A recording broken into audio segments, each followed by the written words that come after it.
할렐루야. 오늘 우리 아버지 하나님의 크신 은혜와 그 놀라우신 사랑이 여러분과 여러분 가정에 충만하시기를 주님의 이름으로 축원합니다. 요한복음 21장은 예수님께서 제자들과 세 번째 만나시는 이야기다라고 요한 사도가 기록하고 있습니다.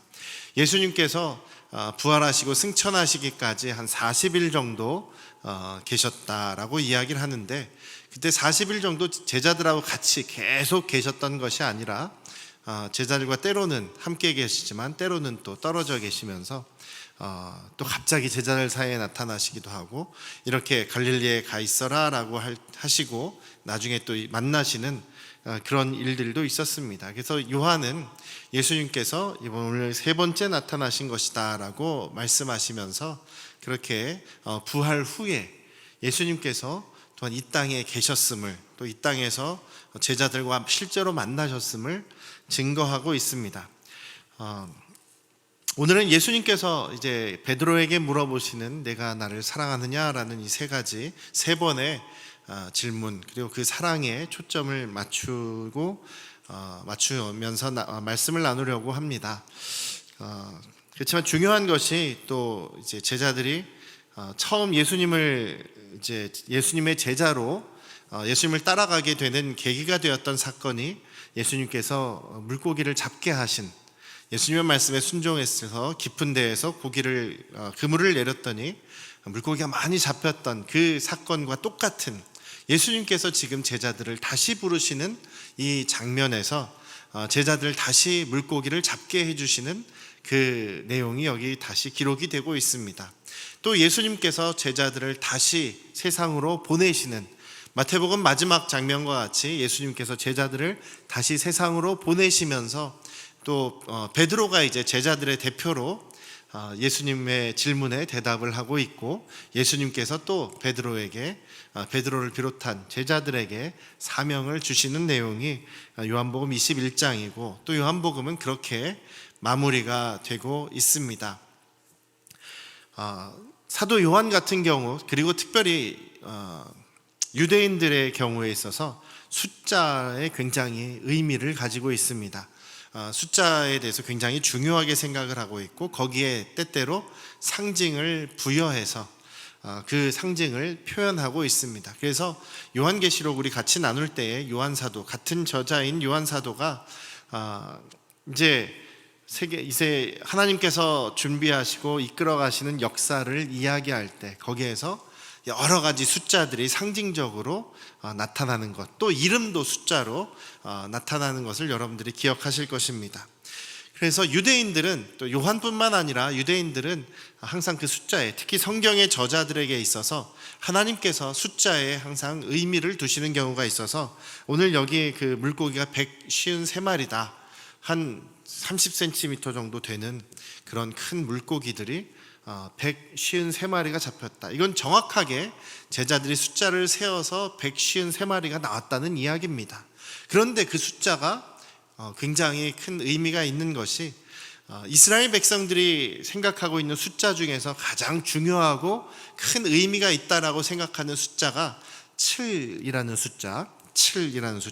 하나님께서 안식하시기까지, 세상을 창조하시고 안식하신 그 모든 창조의 과정이 시작되고 마무리되는 과정을 7일로 이야기를 하고 있지 않습니까? 7이라는 숫자는 완전하다, 하나님의 완전하심을 이야기합니다. 그리고 또 10이라는 숫자가 있죠. 10이라는 숫자는 무한하다라는 그런 뜻을 가지고 있습니다. 무한대로 계속 뻗어나가는, 그래서 10 곱하기 10 이런 숫자들, 10이 많이 계속 곱해지는 이런 숫자들이 굉장히 의미가 있습니다. 그래서 이 두 개의 숫자를 더한 17이라는 숫자도 굉장히 큰 의미가 있습니다. 하나님의 완전하심과 하나님의 무한하신 그 풍성함이 합쳐져 있는 그런 개념이죠. 그런데 오늘 재미있게도 이 153이라는 숫자는요, 1 더하기 2 더하기 3 더하기 4 더하기 이렇게 쭉쭉 더해가서 더하기 17까지 하면 153이 나옵니다. 17이라는 숫자를 1에서부터 계속 2, 3, 4 더해가서 17까지 왔을 때 153이라는 숫자가 난 거죠. 제자들이 그 물고기를 잡고 예수님께서 잡게 해주셔서 기적처럼 잡았을 때 그 물고기의 숫자가 153이라는 것은 그냥 단지 많다 정도가 아니라 하나님의 은혜의 완전하심과 하나님의 그 은혜의 무한하신 풍성함이 여기에 포함이 되어 있다는 것이죠. 그런데 그 은혜를 경험하기 위해서 제자들은 예수님의 말씀에 순종하는 그런 일이 있었습니다. 예수님의 말씀에 순종했을 때 하나님의 그 놀라우신 은혜와 무한하신 그 열매들을 경험하게 되었던 것이죠. 이들이 예수님의 제자로 부름받고 예수님의 제자로서 이들이 다시 재헌신할 때 이들이 잊지 말아야 되는 것은 예수 그리스도의 말씀과 뜻에 순종하는 것입니다. 그랬을 때에 예수님께서 예수님의 능력으로 제자들에게 열매를 주신다는 것이죠. 이것은 제자들이 성령을 받고 나서 그리고 주님의 일을 땅끝까지 모든 민족에게 복음의 증인이 되고 제자를 삼는 이 예수님의 사명을 감당하는 데 있어서 가장 기본적인 일이 되는 것이었습니다. 주님의 말씀에 순종할 때 주님의 은혜와 완전하신 풍성함을 누리고 경험할 수 있게 된다라는 것. 그래서 사랑하는 우리 안양 성도교회 가족 여러분, 오늘도 주님의 말씀을 순종함으로 주님을 붙잡으심으로 주님의 그 완전하신 은혜와 주님의 그 놀라우신 구원의 풍성함이 우리의 삶 속에서 열매로 드러나시고 그 열매를 여러분들이 경험하시게 되기를 주님의 이름으로 축원합니다. 그런 순종에 의한 열매가 있음을 제자들이 경험하였고, 그 다음에 두 번째로 예수님께서 제자들을 맞이하시며 제자들에게 식사를 대접하시고, 그리고 제자들의 대표인 베드로에게 예수님께서 세 번의 질문을 하십니다. 요한의 아들 시몬아, 내가 나를 사랑하느냐? 내가 나를 사랑하느냐? 세 번을 물어보시죠. 전에도 한번 말씀드렸지만 베드로가 예수님을 세 번 부인했습니다. 그것이 베드로에게 있어서는 굉장히 큰 부끄러움이죠. 예수님 앞에서 감히 얼굴도 들지 못할 부끄러움입니다. 그렇지만 예수님을 사랑하는 그 마음은 진짜이지요.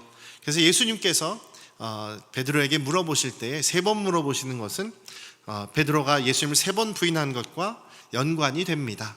베드로가 부끄러워하면서 마지막에는 제 마음을 주님께서 아십니다만 저는 부끄러운 죄인입니다라는 그런 표현이 말투에 들어가 있는 것이죠. 예수님께서는 세 번을 물어보시면서 베드로의 그 큰 실패를 기억나게 하시고 동시에 거기에서 회복되어서 다시 일어날 것을 예수님께서 말씀하십니다. 그래서 예수님께서는 다시 한번 베드로가 일어날 수 있도록 세 번 물어보시고 확인하시면서 베드로에게 사명을 주시는 것이죠. 오늘 이 말씀에서 저희가 생각해 봐야 될 것, 다른 방향에서 생각해 봐야 될 것은 이런 것입니다.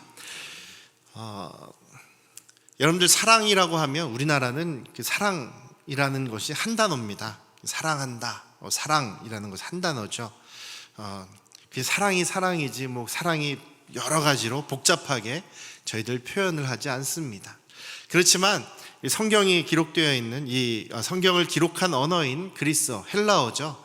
헬라 사람들은 뭐 철학이 발달해서 그런지 몰라도 이 사랑이라는 것도 네 가지 다른 단어를 사용한다라는 것을 우리가 어렴풋이 알고 있을 것입니다. 육체적인 사랑, 남녀 간의 사랑을 에로스라고 이야기를 하고요. 그 다음에 뭐 형제 간의 우애, 또 친구와의 우정, 또 스승과 제자 사이의 그런 또 사랑을 필레오라고 이야기를 합니다. 그리고 부모와 자녀와의 사랑을 스테르고라고 이야기를 합니다. 세 가지 사랑이 있고, 그 다음에 좀 특이하게 다른 것이 바로 신이 우리를 향한 사랑, 혹은 이것은 거의 현실에서는 좀 불가능한 그런 개념이라고 해서 사람들이 많이 사용하지 않는 아가페라는 사랑. 이 사랑은 이타적인 사랑입니다. 이기적인 것이 아니라 희생적인 다른 사람을 위한 사랑이고, 그 다음에 그 사랑의 대상 그 자체를 그 사람이 존재하는 것만으로도, 있는 것만으로도 사랑하는 것, 그리고 굉장히 그 사람을 귀하게 여기는, 그래서 존중하는 사랑. 좋은 말이 다 들어가는데, 그래서 우리 일반 사람들이 보통 하기 힘든 사랑입니다. 그래서 헬라 사람들이나 사랑한다라고 할 때 아가페라는 말을 거의 사용하지 않았다고 합니다. 그런데 예수님께서 사용하시는 사랑이라는 말을 할 때 예수님께서 사용하시는 말씀은 바로 이 아가페라는 것이죠. 오늘 베드로에게 내가 나를 사랑하느냐 할 때 이 사랑이라는 이 단어를 아가페라는 말씀으로 쓰십니다. 성경에서는 신약 성경에서 나와 있는 성경은 에서의 사랑이라는 단어는 거의 대부분 아가페입니다. 하나님께서 우리에게 사랑하신 그 사랑, 예수님께서 우리를 사랑하신 그 사랑이 또한 우리가 사랑해야 할 사랑이다라고 이야기를 하는 것이죠. 그래서 고린도전서에서 바울 사도께서 그 사랑이 어떤 것인지를, 아가페 사랑이 무엇인지를 자세하게 설명해 주시고 계신 것입니다. 예수님께서는 베드로에게 네가 나를 사랑하느냐라고, 아가페로 사랑하느냐라고 물어보시는데 베드로는 첫 번째, 두 번째, 세 번째 전부 다 필레오라고 대답을 합니다. 저희는 이게 좀 그게 비슷하잖아요. 근데 한국말은 예수님께서 네가 아가페로 나를 사랑하느냐 물어보시는데 베드로는 제가 주님을 필레오로 사랑하는지 주님께서 아십니다. 물론 이게 어떤 분들은 아가페나 필레오나 그때 그냥 사랑이라는 단어로 그냥 또 거의 비슷한 뜻으로 사용되지 않았겠느냐 이렇게 얘기하시는 분이 있는데 조금 다릅니다. 계속해서 예수님께서 아가페로 물어보시는데 필레오로 대답한다는 것은 제가 아직까지는 주님께 아가페로 사랑할 자신이 없습니다라는 얘기죠. 사람이 예수님께 대해서 아가페로 사랑한다는 것은 거의 불가능한 일입니다. 아까도 말씀드렸듯이 희생하는 사랑이고 또 내 모든 것을 내려놓는 사랑이고 그 사람이 있는 것 자체만으로도 존재하는 것 자체만으로도 귀하게 여기는 사랑이고 자기의 모든 것을 다 희생하는 것, 아직 베드로에게는 불가능한 모습이 아닌가 싶습니다. 그래서 예수님께서도 처음 두 번은 아가페로 사랑하냐라고 물어보시다가 베드로가 계속 필레오라고 얘기하니까 세 번째는 그래 네가 나를 필레오로 사랑하느냐라고 바꿔주시죠. 재미있는 것은요, 베드로가 여기서는 계속 필레오라는 얘기를 합니다만 나중에 시간이 지나고 성령으로 충만하게 되어서 그 다음에 주님을 위한 사역을 한 다음에 이제 인생의 마지막 때쯤 베드로전서, 베드로후서를 쓰지 않습니까? 거기에서는 아가페라는 말을 사용합니다. 성도님들에게 편지를 쓰면서 여러분들이 이렇게 하십시오, 그리스도인으로서 주님처럼 사랑하십시오라고 할 때 아가페라는 말을 사용을 합니다. 그래서 베드로가 처음에는 이때 당시만 해도 물론 예수님을 사랑합니다. 사랑하지만 자기가 지은 죄가 있고요, 자신은 부족하다라는 것을 깨달은 베드로가 제가 주님을 사랑합니다, 주님께서 제 모든 것을 다 아시죠, 그렇지만 아직 부족합니다라는 말을 하고 있는 것으로 보여집니다. 그러나 성령이 임하셨을 때 그들은 예수님처럼 아가페로 사랑할 수 있는 것이죠. 여러분들 옆에 계신 분들 말씀은 하실 수 없지만 한번 쳐다보시면서 아가페로 사랑하는 그 사랑의 표현을 여러분들의 눈으로 한번 해주시면 좋을 것 같아요. 다 마스크하고 계시니까 눈만 보이잖아요. 우리 가족들도 한번 표현해 보세요. 아가페로 사랑하시는 예수님이 어떤 표정으로 사랑하였을까? 네, 협조 안 하시네요. 알겠습니다. 네. 예수님께서 생명까지 주시는 사랑이라고 말씀하셨죠. 전에도 제가 항상 말씀드리지만 이 사랑은 말로 하는 사랑이라기보다는, 그냥 감정의 사랑이라기보다는 행동하는, 실천하는, 생명까지 주는 것이 바로 아가페 사랑이라는 사실을 잊지 않으시기를 주님의 이름으로 축원합니다. 그래서 아직 베드로가 아가페 사랑을 못합니다. 그러나 성령께서 임하셨을 때 그 사랑을 할 수 있다는 것이죠. 사랑하는 우리 안녕 성도교회 가족 여러분, 그렇기에 우리는 성령께서 더 우리를 사로잡아 주시고 더 우리를 붙잡아 주시기를 사모하며 기도하며 노력해 나가실 수 있기를 주님의 이름으로 축원합니다. 예수님과 같은 아가페의 사랑을 할 수 있도록 우리가 매일매일 그렇게 노력해 나가시는 저와 여러분들 되시기를 주님의 이름으로 축원합니다. 예수님께서 말씀하신 그 사랑, 나를 사랑하는 사람은 나의 계명을 지킬 것이다. 나의 계명을 지킬 때에, 순종할 때에 그들은 풍성하고 또한 완전한 그 사랑의 은혜와 열매를 경험하게 될 것이다. 이것이 오늘 본문에서의 물고기 얘기서부터 시작한 한 가지 중요한 점이라는 사실을 우리 잊지 않으시기를 주님의 이름으로 축원합니다.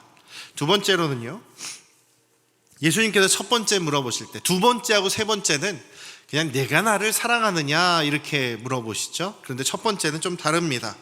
요한의 아들 시몬아, 내가 이 사람들보다 나를 더 사랑하느냐 이렇게 물어보십니다. 그리고 또 우리 찬양도 아까 할 때 내가 다른 사람들보다 나를 더 사랑하느냐 이렇게 가사가 되어 있어서, 이게 어떻게 보면은 다른 사람들, 여기에 있는 제자들이 나를 사랑하는 것보다 네가 가장 나를 사랑하느냐, 네가 더 나를 사랑하느냐 이렇게 받아들여질 수 있단 말이죠.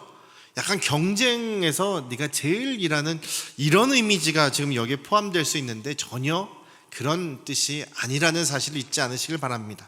예수님을 사랑하는 제자들이 지금 예수님이 십자가에서 죽으시기 전에 계속 싸웠던 게 뭡니까? 내가 예수님과 더 가깝다, 내가 예수님 더 사랑한다, 내가 예수님보다 더 가까이 있다, 내가 니네들보다 더 높은 자리에 있을 것이다, 뭐 이런 것 때문에 싸우지 않았습니까? 예수님께서는 지금 베드로에게 경쟁을 부추기고 계신 얘기가 아닙니다. 그리고 두 번째로 여기 이 사람들보다라고 했을 때 성경을 여러분들 자세히 보시면, 좋은 성경책은 거기에 사람의 일자가 써 있을 거예요. 일자가 있죠. 숫자 1이 있고 밑에 쭉 내려가시면 뭐라고 되어 있어요? 또는 것들보다. 그러니까 이 사람들 혹은 것들, 이 사람들이나 혹은 이것들이나 이렇게 된다는 거예요. 왜냐하면 우리나라 성경이 아니라 원래 원문에는 이것이 이렇게 딱 사람인지 무엇인지 이렇게 지칭이 되어 있는 게 아니라 그냥 영어로 치면은 그러니까 this의 그러니까 이것의 복수형이죠. 이것들이라는 그런 것입니다. 그래서 이게 사람을 의미할 수도 있고 물건이나 물질을 이야기할 수도 있다는 거예요. 그러니까 사람을 이야기하면 여기 있는 이 사람들, 제자들을 이야기하죠. 내가 이 제자들, 여기 있는 이 사람들을 네가 사랑하는 것보다 더 나를 사랑하느냐, 네가 사랑하는 사람들보다도 나를 더 사랑하느냐라는 의미가 되는 것입니다. 베드로가 사랑하는 사람들이 있겠죠. 제자들도 사랑하겠지만 자기 아내나 자기 가족들도 사랑하겠죠. 그 사람들보다 나를 더 사랑하느냐라고 예수님께서 물어보시는 것입니다. 두 번째로, 만약에 이것이 사람들이 아니라 이것들이라고 한다면, 이게 두 가지 해석이 다 가능하다는 얘기입니다. 이것들이라고 한다면 거기에 어떤 물건들이 있었습니까? 물고기가 있었죠. 밥 먹는 게 있었죠. 네가 먹는 것보다, 이 물고기들 생선들보다, 그렇다는 얘기는 너의 직장보다, 너의 하는 일보다, 네가 가지고 있는 소유들보다, 그 모든 물질들보다 나를 더 사랑하느냐라는 의미가 되는 것입니다. 두 가지가 비슷하지만, 두 가지가 다 가능하지만 이 사람들보다가 더 맞는 말이겠죠. 두 가지 다 우리에겐 중요한 의미가 있습니다. 예수님을 사랑하는 것은 우리가 어떤 사람들보다, 내가 사랑하는 어떤 사람들보다 예수님을 가장 우선으로 사랑하는 것, 예수님이 가장 우선에 계시다라는 사실을 우리가 잊지 않으시기를 주님의 이름으로 축원합니다. 왜냐하면 예수님께서는 우리를 가장 우선으로 놓고 사랑하셨기 때문입니다. 하나님께서 우리를 가장 우선에 놓고 사랑하셨기 때문입니다. 하나님께서 너의 마음을 다하고 성품을 다하고 뜻을 다하고 힘을 다해서 주 너의 하나님을 사랑하라 라고 말씀하실 때, 우리가 그럼 하나님만 다 우선으로 무조건 하나님만 사랑합니까? 이렇게 생각할 수가 있겠지만, 하나님께서 그렇게 먼저 우리를 사랑해 주셨다는 것입니다. 우리가 아직 죄인 되었을 때에 하나님께서 우리 죄인을 위해서 자기 아들을 십자가에 죽게 하심으로 하나님께서 사람들을 얼마나 사랑하셨는지 그 사랑을 확증시켜 주셨다라고 말씀하고 계십니다. 하나님께서 먼저 우리들을 그렇게 모든 것보다 가장 우선해서 사랑해 주셨습니다. 사랑하는 우리 안양 성도교 가족 여러분, 여러분들은 예수님을 사랑하십니까? 어떤 사랑으로 예수님을 사랑하십니까?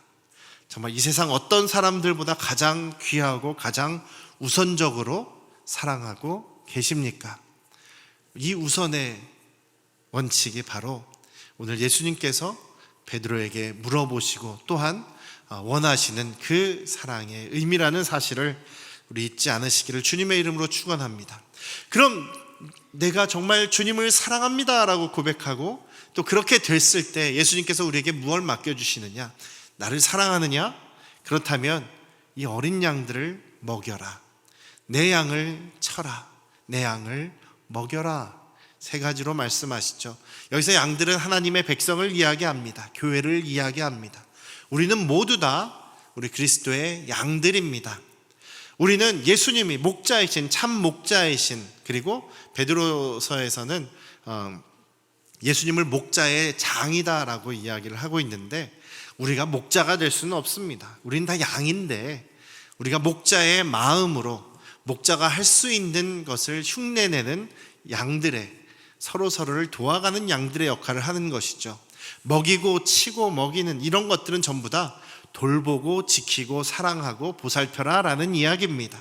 예수님을 사랑한다고 고백하는 우리 안양 성도교회 가족들은 예수님의 양인 우리들 모두죠. 우리 안양 성도교회 가족 서로를 돌보고 또 보살피고 서로를 도와야 하는 그런 마땅한 사명이 있다라는 사실을 우리 잊지 않으시기를 주님의 이름으로 축원합니다. 예수님을 사랑하십니까? 그럼 옆에 계신 우리 형제 자매를 돌보십시오. 사랑하십시오. 그리고 또한 보살펴 주십시오. 이것이 주님께서 베드로에게, 제자들에게 명령하시는 오늘 예수님을 사랑하는 사람들이 마땅히 해야 될 역할이라는 것입니다.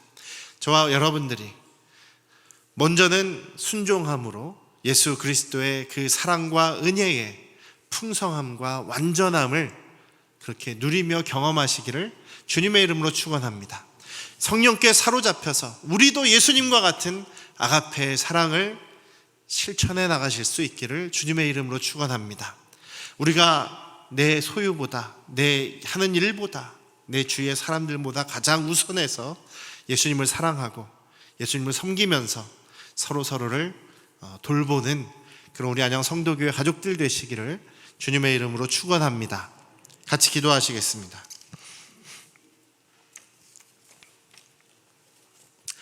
예수님께서 지금 나와 또 우리 안양 성도교회 가족들에게 내가 나를 사랑하느냐, 이 모든 것들보다, 이 모든 사람들을 내가 사랑하는 것보다 더 나를 사랑하느냐 라고 물으신다면,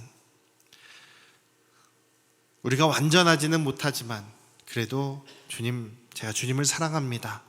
그리고 더욱 주님께 순종함으로 더욱 성령께 사로잡혀서 주님을 사랑하고 주님이 우리에게 맡기신, 서로에게 맡기신 주님의 백성들을 우리가 함께 돌보며 사랑하며 지켜 보살펴 가기를 원합니다라고 고백할 수 있는 우리 안양 성도교회 가족들이 되게 하여 주시옵소서.